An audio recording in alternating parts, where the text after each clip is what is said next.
శేషేంద్ర గారి కవిత చదువుతున్నప్పుడు నాకు నరేంద్ర మోదీ గారు గుర్తొస్తారు. సముద్రం ఒకరి కాళ్ళ దగ్గర కూర్చొని మరగదు, పర్వతం ఎవడికి వంగి సలాం చేయదు, తుఫాను గొంతు చిత్తం అనడం మెరగదు. నేనింత కలిపి పిడికిడి మట్టే కావచ్చు, కానీ గొంతెత్తితే భారతదేశపు మువ్వెన్నెల జెండాకున్నంత పొగరుంది. ప్రధానమంత్రి గారు గొంతెత్తితే ప్రతి భారతీయుడు ప్రతి అణువణువు కదులుద్ది.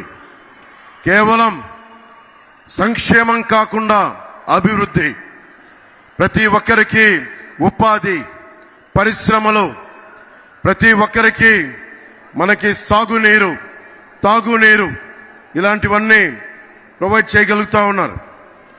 ముఖ్యంగా ప్రధానమంత్రి గారు చేస్తున్న ఈ పథకాలని రాష్ట్ర ప్రభుత్వం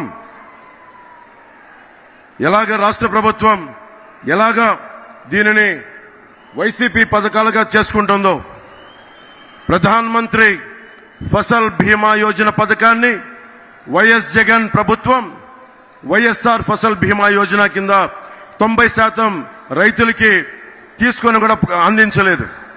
ప్రీమియం ఇవ్వకపోవడం వల్ల ప్రధానమంత్రి గారి బీమా యోజన పథకాన్ని పేరు మార్చి కూడా ఇవ్వలేదు. ప్రధాన్ మంత్రి కిసాన్ సమ్మాన్ నిధి నుంచి ప్రభుత్వం నుంచి నిధులు వచ్చినా కానీ దానికి తగ్గ నిధులు ఇవ్వకపోవడం వల్ల రైతులు నష్టపోయారు. పిఎం పోషణ పథకం నుంచి చిన్న బిడ్డలకి ఫ్రీ లంచెస్ కానీ మధ్యాహ్నం పూట ఉచిత భోజనాలు కానీ ఇస్తా ఉంటే దానిని వైఎస్ జగన్ వైఎస్ఆర్ సంపూర్ణ పోషణ కింద మార్చుకున్నారు.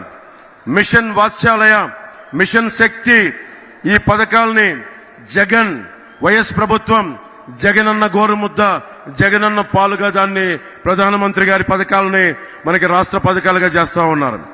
జగన్ జాతీయ ఉపాధి హామీ పథకాలని ఇళ్లకి మళ్లించి, అలాగే కేంద్రం ఇస్తున్న ప్రధానమంత్రి గారు ఇస్తున్న 1,80,000 రూపాయలు ఒక్కొక్క ఇంటికి ఇస్తా ఉంటే దానికి వైఎస్ జగనన్న కాలనీలు పేరు పెట్టుకున్నారు.